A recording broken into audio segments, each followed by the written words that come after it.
కాంగ్రెస్ అని వచ్చింది కాబట్టి, గతంలో ఉప ఎన్నికల్లో ఎప్పుడూ లేనంతగా మా గతంలో కేసీఆర్ సీఎంగా ఉన్నప్పుడు ఒక ఉప ఎన్నిక అంటే ఒక బహిరంగ సభ చివరిలోనో, మధ్యలోనో పెట్టొచ్చేవారు. లేదంటే 1, 2 సందర్భాల్లో మీటింగ్‌లు. కానీ రేవంత్ సీఎంగా ప్రతి డివిజన్‌కి వెళ్ళిన పరిస్థితి ఉంది.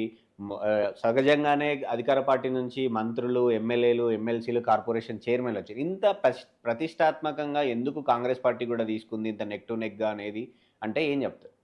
అంటే వాళ్ళకు ఈ సిటీ పరిధిలో లేదనేటువంటి దానికంటే ముందేందంటే 2 ఏళ్ల రేవంత్ పరిపాలన మీద చాలా నెగెటివ్స్ వచ్చినాయి అనేది ఉంది. పార్టీ ఇప్పటికి కూడా స్కీమ్స్ పూర్తిగా ఇంప్లిమెంట్ కాలేదనేది ఉంది. ప్లస్ ఆయన యొక్క సమర్థతకు సంబంధించి కూడా ఆయనకు ఇబ్బందికరమైన పరిస్థితి ఏర్పడ్డది. ఆయన ఏమనుకున్నాడంటే నేను ఇది గెలవడం ద్వారా వీటన్నిటిని ఫుల్ స్టాప్ పెట్టగలుగుతా, లేదా వితిన్ ద పార్టీలో నేను స్ట్రాంగ్ అయ్యే అవకాశం వస్తుందనే ఉద్దేశంతో రేవంత్ రెడ్డి తీసుకోవాలి. ఓడిపోతే ఇది మా సీట్ కాదని చెప్పుకోవడానికి వాళ్ళకి ఈజీ ఆన్సర్ ఉంది వాళ్ళకు. ఇది ఆన్సర్ ఇది. అంతే. కాబట్టి వాళ్ళు అన్ని ప్రయత్నాలు చేసిండ్రు. ఒకటి అభ్యర్థిని మార్చడము, బీసీ క్యాండిడేట్ తీసుకురావడము, రెండోది ఎంఐఎంతో పొత్తు పెట్టుకోవడం, మూడోది అజారుద్దీన్ మళ్ళీ మేనేజ్ కాకుండా మంత్రి పదవి ఇవ్వడం, దీంతోపాటు మంత్రులందరినీ మోరింపజేయడం, ఎవరైతే బలమైనటువంటి సామాజిక వర్గాలను, కమ్మ సామాజిక వర్గం లాంటి వాళ్ళను పూర్తిగా ఫిలిం ఇండస్ట్రీని డైవర్ట్ చేసుకోవడానికి నయాన్నో భయాన్నో, ఎందుకంటే వాళ్ళకి భయం ఉంది కదా ఆ మధ్యన 1, 2 సినిమా స్టార్ల మీద వీళ్ళు చేసిన నిర్ణయాలు, ఇవన్నీ ఏ అస్త్రాన్ని వదలలేదు. తర్వాత ఆయన 7-8 ర్యాలీల్లో పాల్గొన్నాడు, నాకు తెలిసి ర్యాలీలో పాల్గొన్నాడు, గల్లీ గల్లీ తిరిగాడు.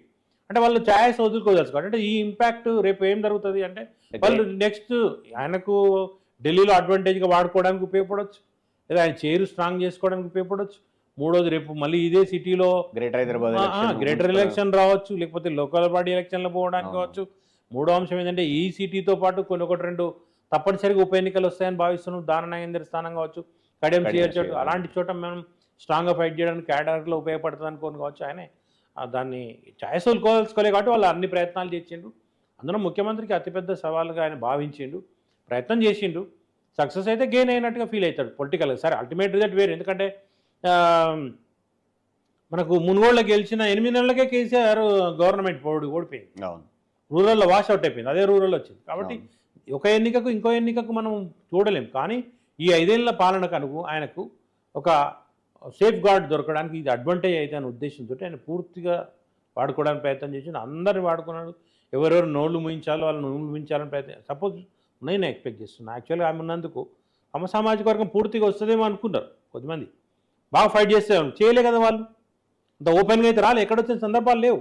ఇంకా ముఖ్యమంత్రిని కలిసే వాళ్ళు సంఘీభావం ప్రకటించినట్టుగా చెప్పారు. కాబట్టి ఇవన్నీ చూసినట్టయితే వాళ్ళు అన్ని వాయిస్ తీసుకున్నారు. రేపు ఆయనకున్న పాత స్నేహితులను వాడుకున్నట్టు కావచ్చు, రహస్య స్నేహితులను వాడుకున్నట్టు కావచ్చు, అందరినీ వాడుకున్నట్టు కనిపిస్తూ ఉంది.